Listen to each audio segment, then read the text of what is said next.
už jsme to jednou natočili, tak to natočíme znova. Takže... Respektive nenatočili, takže...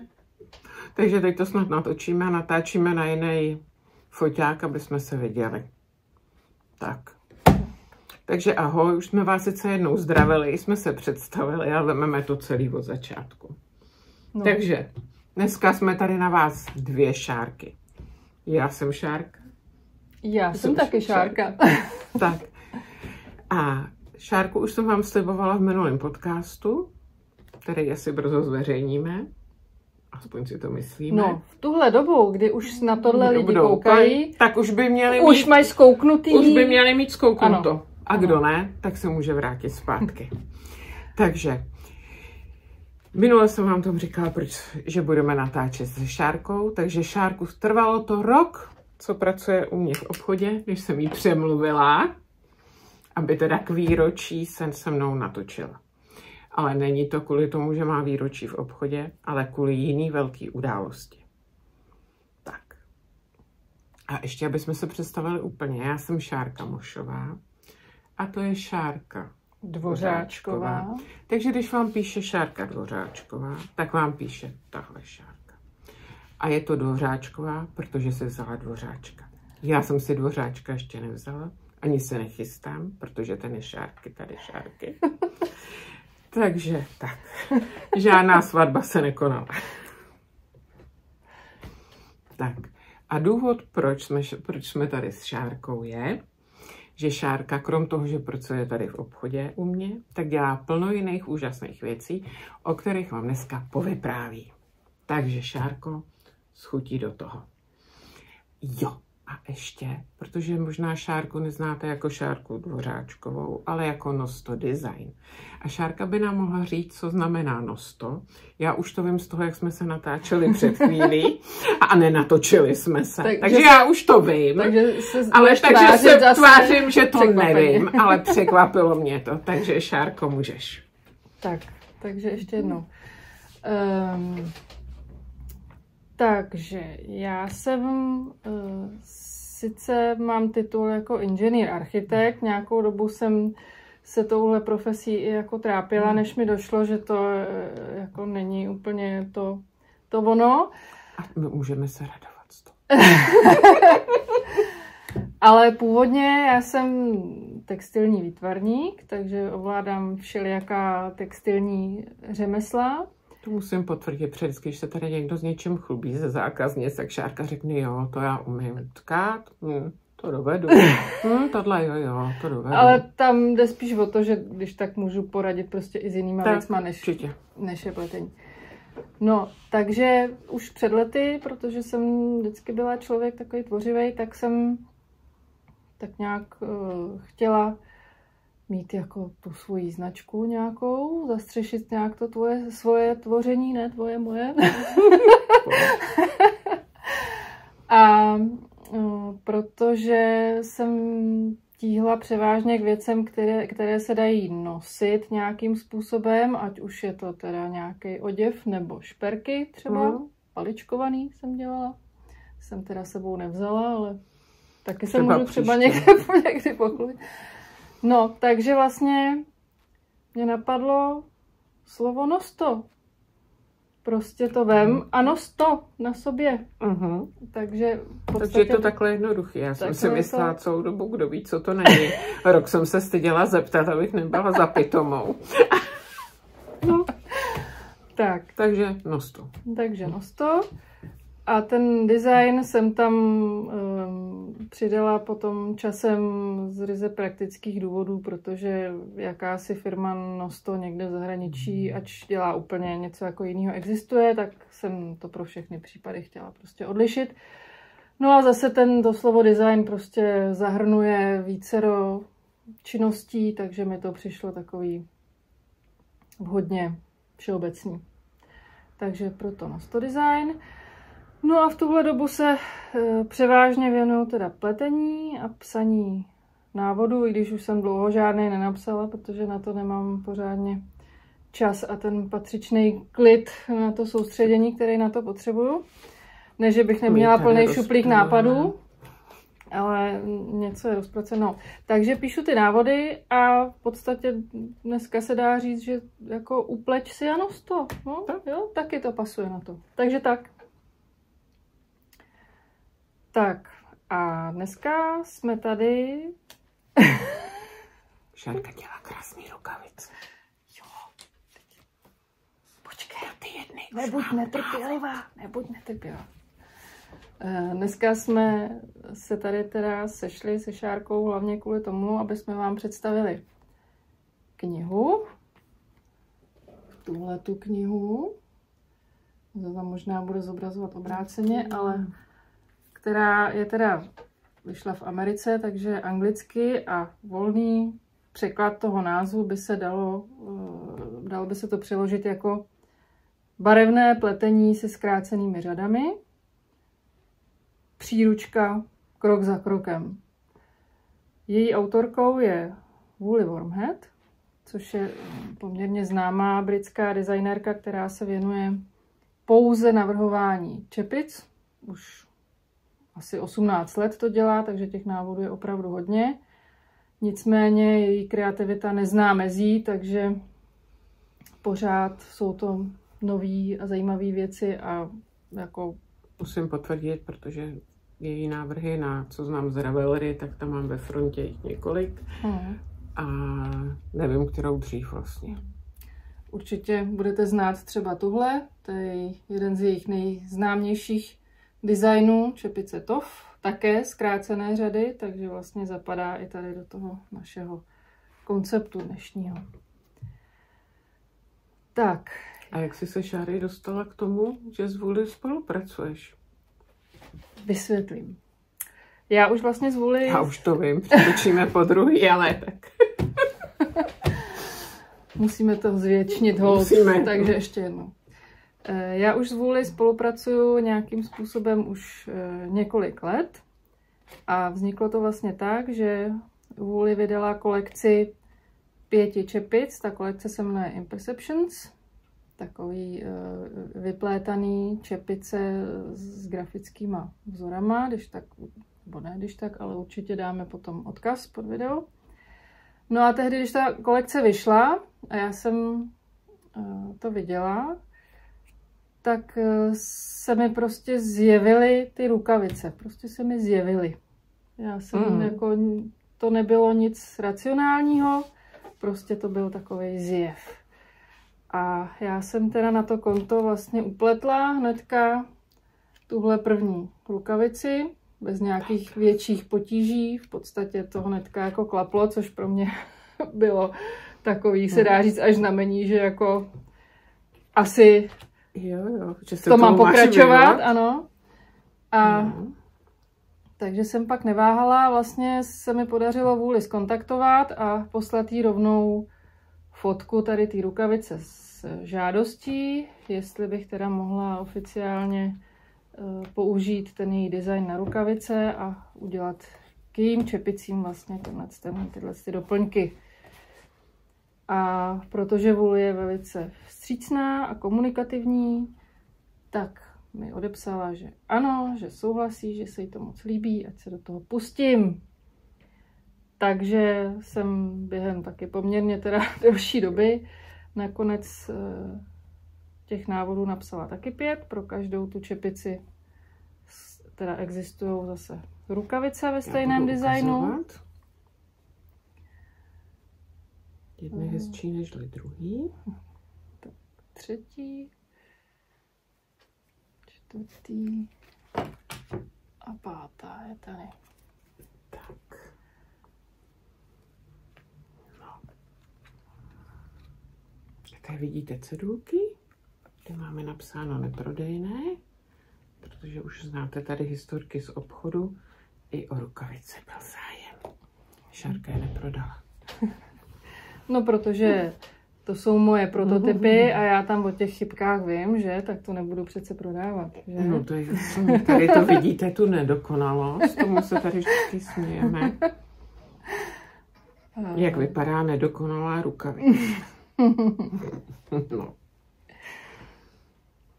Takže takhle vznikly ty rukavice a jelikož já ty návody nabízím samozřejmě na Ravelry a i na jiných místech a píšu je v češtině a v angličtině tím pádem. Ale samozřejmě teda i v češtině, že jo? To zase, abych to psala jenom v angličtině, to mi přijde škoda. Doplňová, že Šárka nejenže píše, ale měli jsme tady i kurz na pletení těch rukavic a obdivovala jsem, jak se s tím pletařky popasovaly pod čárky vedením, jaké pěkné rukavice upletly. Jedna zákaznice, dokonce jsem přišla, měla jenom jednu hotovou a přinesla nám se i pochlubek, už ji měla na ruce a druhou ruku v kapse, protože už se nemohla dočkat, jak je bude nosit.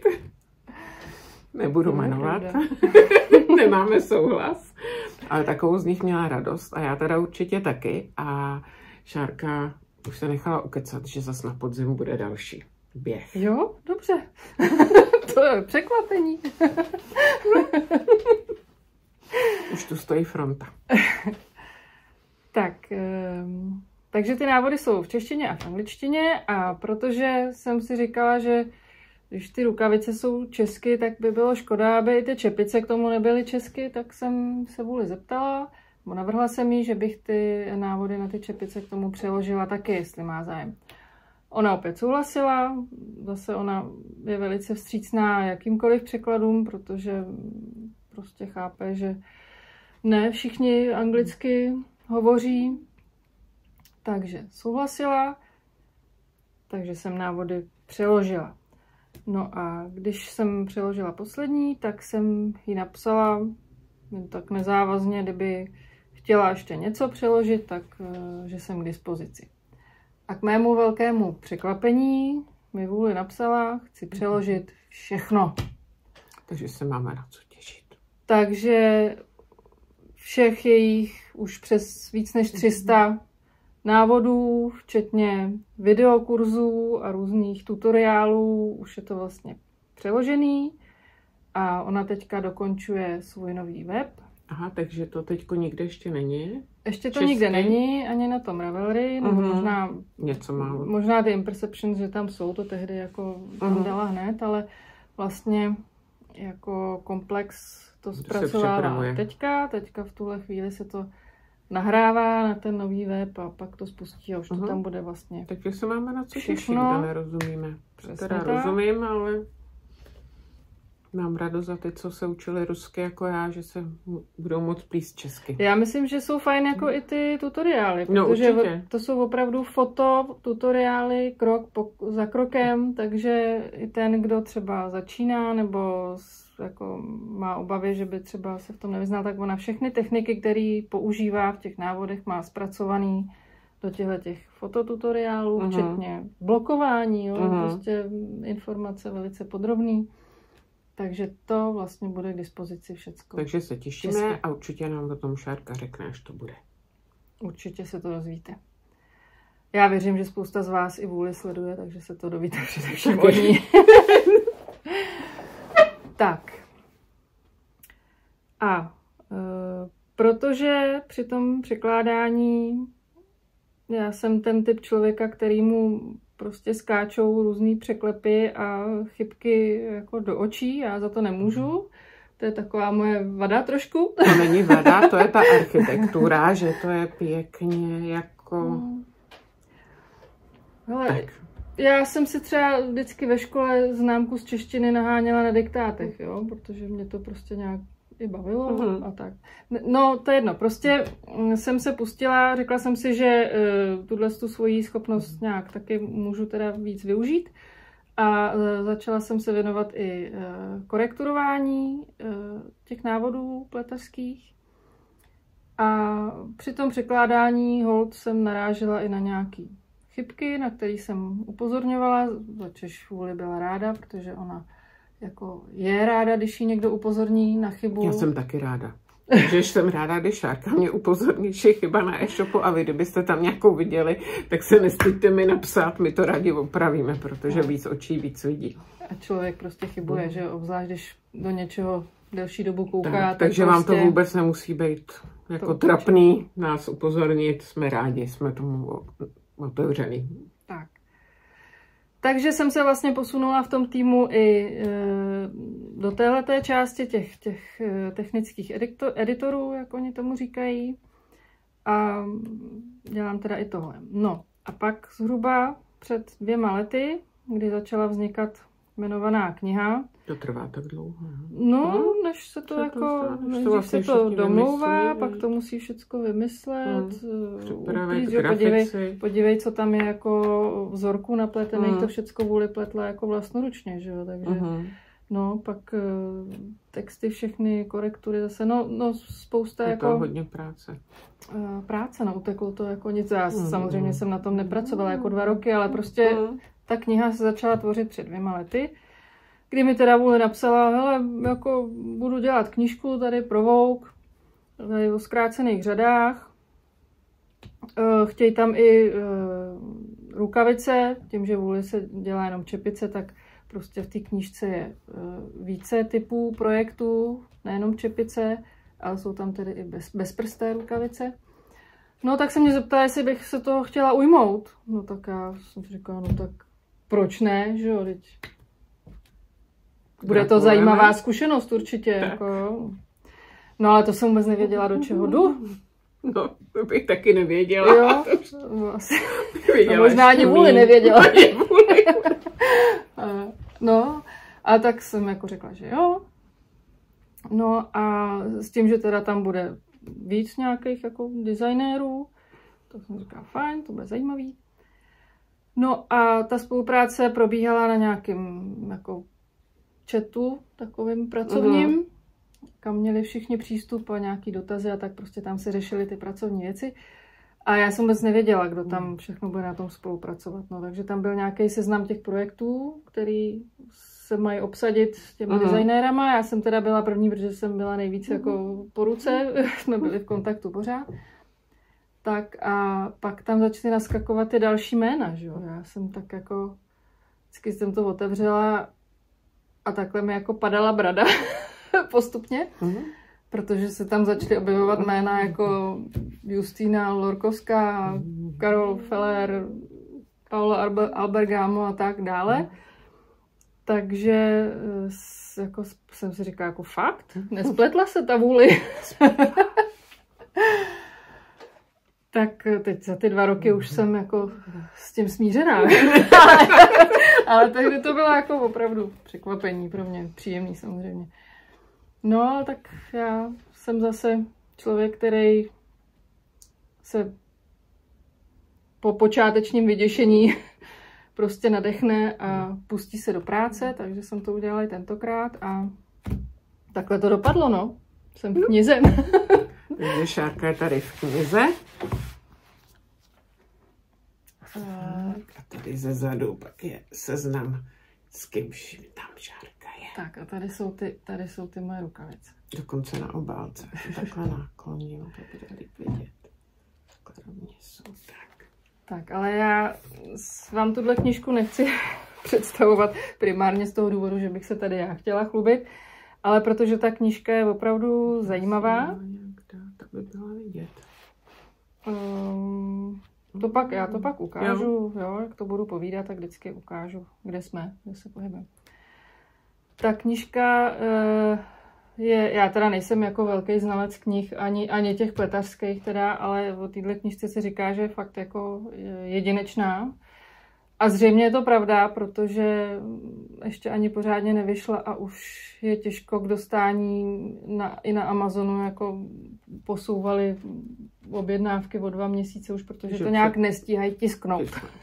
A my se musíme pochlubit, že díky Šárce už ji tady máme. My jsme nějak to naštěstí o to zajímali včas, takže díky tomu, že tam Šárka je, tak jsme neváhali a hned jak byla možnost, tak jsme ji předobjednali pro vás a pro nás taky, protože si taky chci nechat. Takže ta knížka se zabývá technikou, vlastně všechno je to pletený vroubkovým žerzem, takže pořád jako stačí umět hladce. V podstatě, i když ty vzory můžou vypadat na první pohled jako složitě, tak ta technika je právě úžasná v tom, že je vlastně hrozně jednoduchá. A jsou tam zkrácené řady, německý zkrácené řady, protože vůli, jak se tím zabývá už jako fakt léta, tak prostě dospěla ke svým postupům a prostě má to opravdu jako musím potvrdit, že teda taky pletu německý zkrácený řady, 99%, protože jenom třeba, když je nějaký šátek, kde tam to dělá dírku, nebo prostě jako je to součást toho vzoru, tak to upletu podle toho, který tam jsou, ale ve svetrech, i když jsou jiní, tak pletu německý. No proč? Protože jsou jednoduchý není k tomu potřeba nic jako zvláštního dělat. A přijde mi, že jsou i jako málo, že to tam hezky splyne. A obzvlášť v tom vroubkovém žerzeji to velice dobře jako se ztratí. Zaniká, no. Takže tahle kombinace je prostě fajn. A ta knížka, jak jsem říkala, je to vlastně příručka, není to zdaleka jenom o tom, že tam jsou nějaký návody, ale je to vlastně taková encyklopedie vzorů a zase s fototutoriálama, takže i ten, kdo se cítí být začátečník nebo má pocit, že by to jako nezvládnul, tak vůbec se bát nemusí, protože všecko, co k tomu pletení potřebuje, se prostě tam naučí. A jelikož je to takový vzorník, tak na konci ty knížky je i takový jako návod, jak si vlastně člověk může tyhle vzory použít na svoje designy. Takže to říkám, není vůbec jenom o 10 návodech, ale o tom, že se naučíte zkrácený řady a naučíte se s nima jako designovat svoje kusy. Od šály rovně pletených až po třeba jestli můžu šárku doplnit, tak knížka je pro mě i o tom, že nejsou zkrácený řady, jenom výstřih na svetru. Tak. Že se s nimi dá vytvořit plno jiných zajímavých věcí. Přesně tak, my asi ty zkrácené řady, když se řeknou, tak si převážně představíme nějaký tvarování. Si tvarování výstřihu hlavně. Nebo nějaký jiný, ale třeba tvarování. Ale tady vlastně je to koncipovaný tak, že proto se to jmenuje barevné pletení, že se pomocí zkrácených řad dělají barevné vlastně vzory, podobně jako je třeba intarzie. Tak to může na první pohled připomínat intarzii, ale není to intarzie. Čepice. No.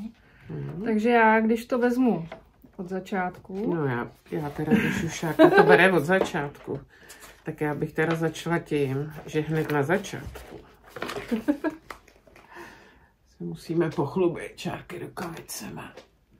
Tak to tam musím takhle dávat, aby se to tam neplejskalo. Tak můžeš, Šáry, pokračovat, co ty vidíš na začátku. Když to vezmu od začátku, tak je tady nějaký krátký pojednání o co vlastně ty zkrácené řady jsou, tak to už jsme si pověděli. Pak je tady i kapitola o tom, jak vlastně ty zkrácené řady fungují v té barevné pletenině, jo? Že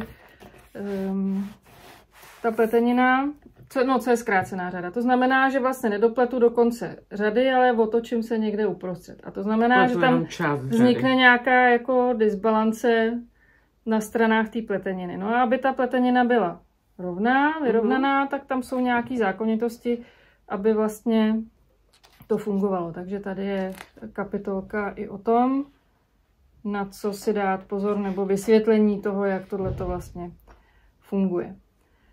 Tak a co tam je hlavní, tak teda jsou tam ty, já nevím, jestli se mi podaří to tady jako zalistovat trošku. Takovýhle motivy, kterých je tam 50 a jsou rozdělený do takových 3 skupin. V první skupině říkají adjustable motifs, což znamená, že jsou takové, řekněme, přizpůsobitelné nebo adjustovatelné v podstatě.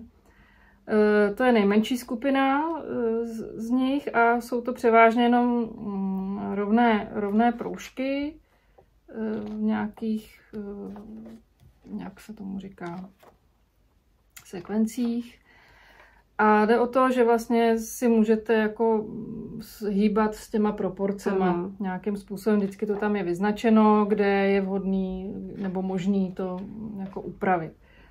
Takže to jsou ty základní motivy. Vůle tady k tomu píše, že to jsou ideální motivy pro ten úplný začátek, kde člověk pochopí ty zkrácené řady i to střídání těch barev. Pak jsou tam takzvané stackable motivs, což by se dalo říct jako stohovatelné v podstatě, který se teda dají opakovat nad sebou. Prostě jako kdybyste měli kostky. Když tady koukám na to, tak to bude tenhle případ. Je to taky, ano. Je to taky ten případ. A je to v podstatě, jako kdybyste si představili kostky, které se prostě řadí nějakým způsobem jako nad sebou.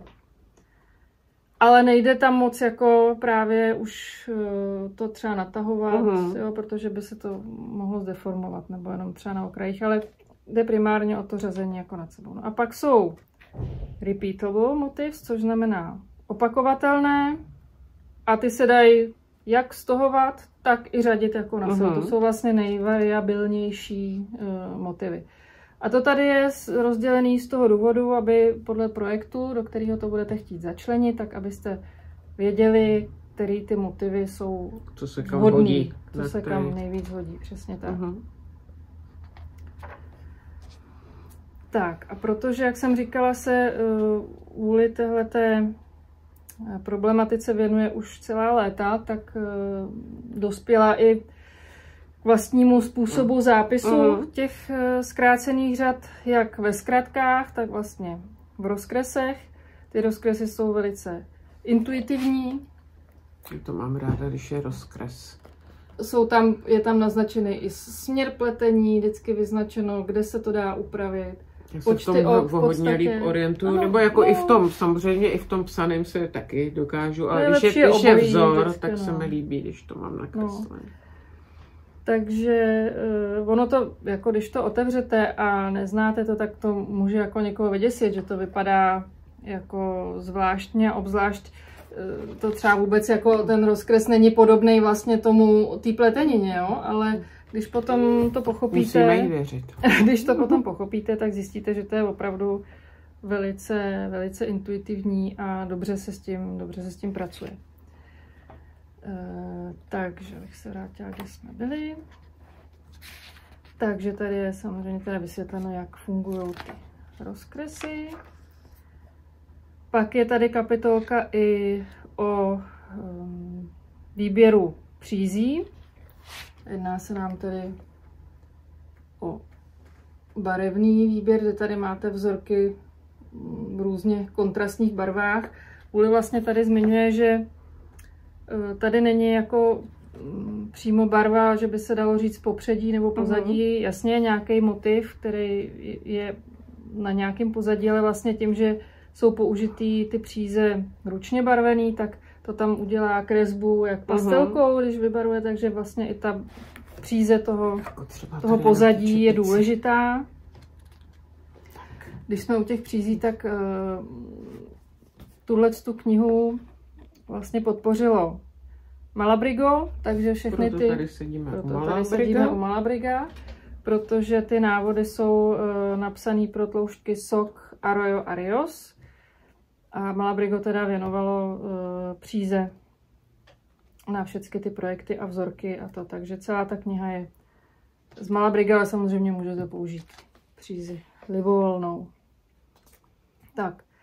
Pak se tady dostáváme k úseku, jak jsem zmiňovala, že tam jsou propracované fototutoriály, takže opravdu všechny techniky, které potřebujete ke vypracování čehokoliv z této knihy, tak tady najdete od nahození, provizorního nahození, německých zkrácených řád, včetně oprav zkrácených řád, to znamená, když vám to oko té zkrácené řady uteče. Jako mě včera.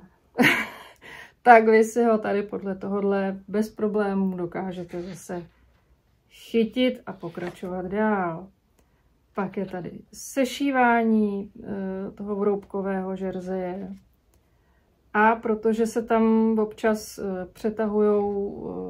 přetahujou ty příze barevný, tak je tady i kapitolka o vlastně přechodu, jakým způsobem přechází střídat ty barvy. Ta barva, aby tam nevznikaly nějaký úseky nepříjemný. To tady zkontroluju. Ano, tady vlastně na této je to taky vidět, tadyhle dole. Paráda. Takže všechny tyhle techniky jsou hezká tady z obou stran popsaný. Jo, to by se dalo nosit i takhle a to by tam bylo jako zdoba okolo, taková korunka. Já ty korunky vidím všude. No to je vlastně výhoda i toho vroubkového žerze, že opravdu je obou strany. Je. No, takže i tak se s tím dá pracovat. Vůli některé ty své návody opravdu i tak má, jakože opravdu, když to hezky zapošijete, tak máte prostě 2 čepice v jednom. Tak. Jo a ještě k těm symbolům nebo k těm značkám, zkratkám, tady je taková vychytávka, že na záložce té knihy vlastně máte všechny ty vysvětlivky. To znamená, že když máte nalistovanou někde, jste uprostřed knihy, tak nemusíte se furt přelistovávat a vracet na nějakou stránku, kde jsou vysvětlivky. Jako já včera v návodu, který jsem si pořídila, ale o tom máš někdy hrozně moc strán, vypadá to nadějně hodně, výsledek, ale... No a vidíte, že se to jako vejde do jednoho sloupečku, jo, takže žádný velký drama vůbec není třeba se toho bát. Může se do toho pustit. Přesně tak.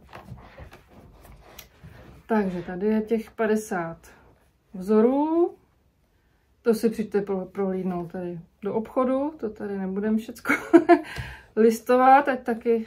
Ale určitě jsou i stránky, ne jo, takže tam taky budou obrázky. No teď i u nás na e-shopu vlastně nějaká ukázka trošku je, no. Tak, takže to je princip těch motivů. Snad jsem na něj nezapomněla. Tak a na konci pro toho, kdo jako nemá ambice si dělat nějaký svůj vymýšlet nebo prostě chce se rovnou pustit do nějakého návodu, tak jak jsem říkala, je tam, myslím si, 4 šátky, 2 šály, nákrčník, ty moje rukavice a 2 čepice. Prostě 10 návodů.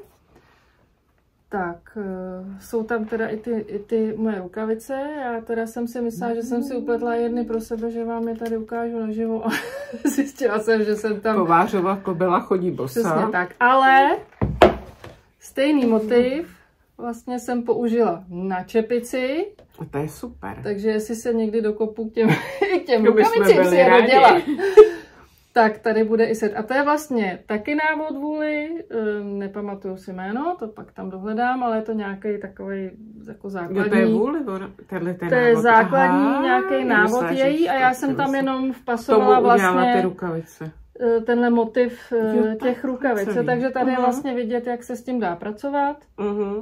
Že se to dá prostě aplikovat. Ty zkrácený řady použít. Aplikovat kamkoliv. Vlastně opravdu nic jsem na tom nevymýšlela, jenom jsem tam zahrnula ty proužky stejným způsobem jako do těch rukavic. Tak, no, pak je tady jedna čepice. A to je moc pěkná ta čepice. Šátky. Já se teda přiznám, že asi taky nebudu mít ambice vymýšlet ty návody, ale určitě něco do něčeho se pustí. Tak, nebo pak to člověk může vzít, jakože ví, jak to bude zhruba velký, vzít to jako inspirace a dosadit si tam jiný svůj motiv, že jo? Určitě, takže asi takhle, no. Nebo na nějaký ten nákrčník, nebo na něco určitě se dají použít, nebo do šátku, do čepice. Je to prostě příklad toho, jak se s těma motivama dá pracovat. Tak a na konci jsou popsaný nějaký zákonitosti, nebo spíš rady, ono to není nic striktního, prostě rady, jak právě s tím designováním člověk může pracovat. Takže to je takhle na závěr. No, pak jsou tady jenom nějaké krátký medailonky o všech přispěvovatelích. A to je vlastně všechno. Ta knižka má 192 stránek. nabitých No to je inspirací a nápadů. Napadá tě něco, co jsem neřekla k tomu? Napadá mě z předchozího našeho pokusu, který nevyšel, Ano. že vůli se říká, že je architektka Čepic. Ano. Zapomněl, jsme říkali. No, já mám tu svoji architektonickou minulost, ale nebudu si říkat Architektka Rukavic bude Šárka. Protože to by bylo příliš už. Tak a můžeme tě tak my aspoň. Můžeš mi říkat, jak. Architektka Rukavic. Děkuji. Ale já zase musím říct, že jsem se vlastně jako architekt nikdy necítila, takže...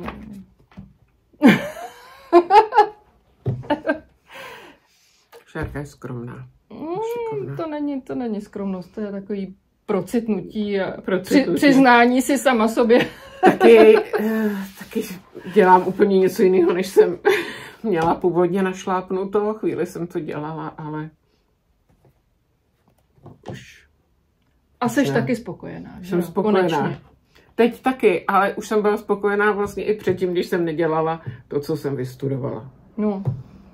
Někdy mě to obtěžuje, protože nevím, někdo to třeba ví, že mám hotelovku, takže mě to třeba obtěžuje v restauracích, když vidím někde, kde to fakt nedovedou. Na druhou stranu dokážu ocenit, když přijdu někam, kde to dovedou. Takže v některých restauracích fakt trpím a nemůžu tam znova jít. Já jako toho taky nelituju, že jo, teďka, když přineseš ty svý plány teďka, že jo, tak jo, se to hodí. Jako to se opravdu hodí.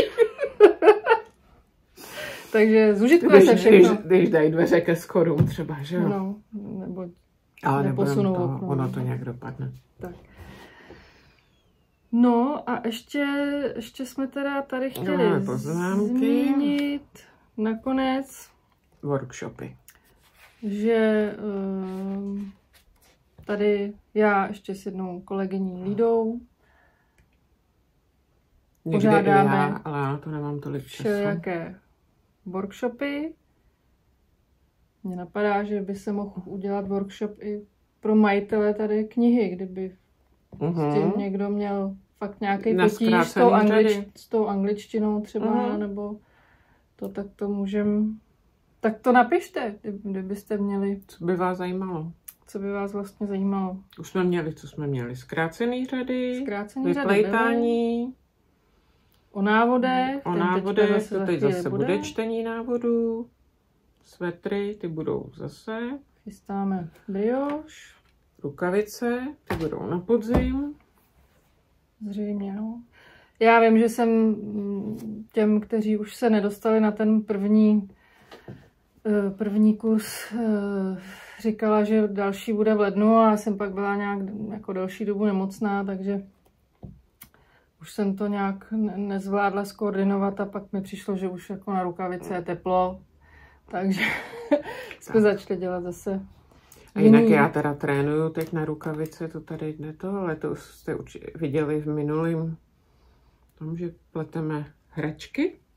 Takže já to tak natrénuju na těch nožičkách, na těch koníčkách a jednorožcích, že příští zimu já si upletu rukavice podle Šárky, ale ještě úplně jiný, který jsem vždycky oslintávala, když jsem ještě Šárku neznala. Jak se to takže na ty dojde. Prolíná. Tak. Tak. No. Já myslím, že jsme řekli asi všecko. Doufám, co jsme dneska chtěli. Co jsme chtěli. Technika nás teda... Doufejme, že se to nahrálo. No to se nahrálo. Po třetí už bych to říkat nechtěla. Přední a ne na zadní, nebo naopak, nevím, ale... Hlavně, že jsme tam. Vypadá to nadějně. Tak jo, a napište nám, a ještě bychom nějaký taky slosování mohli udělat o komentáře, ne? To je na tobě. Ty jsi šéf. Tak jo. Takže zase uděláme losování. V minulém podcastu bylo losování. Zapomněla jsem tam říct, že zase bude losování. Takže tady bychom taky mohli udělat losování. A vymyslíme nějaký super čupr. Co kdybychom si zahráli o jeden z tvých návodů? Můžeme. Co ty na to? Proč ne? Tak jo. A který byly ty první? Nebo dle výběru. Jo. To nemusí být Takže vlastně, jo. je to jedno. Takže z komentářů vylosujeme jednu šťastlivkyni nebo šťastlivce, který si bude moct uplíst tyhle krásné rukavice. Dobře. Tak jo. Napadá ti ještě něco? Mně napadá, že musíme být na Šárku pyšný. A já jsem ráda, že můžu být zase tady, protože tady potkávám strašně fajn lidi. Musím říct, že se tady v obchodě opravdu jako dost zasněm. Jo. Tady je terapie a Tady je terapie legrace. pletením a smíchem, takže je to moc fajn i pro mě. Jo. Je tady plno inspirací a to, že si kolikrát říkám, že za ty jelice zahodím. Jaký jste šikovný. To ne, to bychom nechtěli. A musím říct, že třeba tady byla maminka moje jednou, tak taky obdivovala Šárky rukavice a obdivovala, říkala, když tady viděla někoho v nějakém svetru, tak pak když dotyčná odešla, říkala, co to měla za svetr, to pletla. Tam jo, to pletla. Ty jsou šikovný. Tak jo. Takže všichni šikovní, i ty, co si myslíte, že jste nešikovní, tak můžete plíst tady se Šárkou z nové knížky. Samozřejmě, jestli jsou k tomu nějaký dotazy, tak přijďte osobně. Tak. Nebo napište Nebo ten napište. slosovatelný A neváhejte, komentář. protože sice jsme jich objednali Relativně dost. ale to jsme nevěděli, že nebudou se dát znova doobjednat, že budou až do tisky, až prostě někdy. Nevíme, Takže kdy. to bychom zjišťovali, až by nám došly. Tak. Takže neváhejte. Tak se Tak na vás jo. těšíme. Tak se těšíme a na vaše zkrácené řady. Ahoj. Ahoj.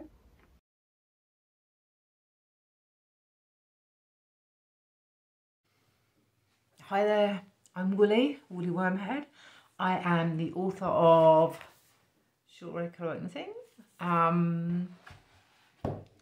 I've been working with Sharka for a while. She's amazing, and her mitts pattern in the book is really, really good. I hope you enjoy the podcast, and I hope you enjoy the book. There's lots of fun to be had with this technique, and I hope you give it a try and have some fun with it. Happy knitting.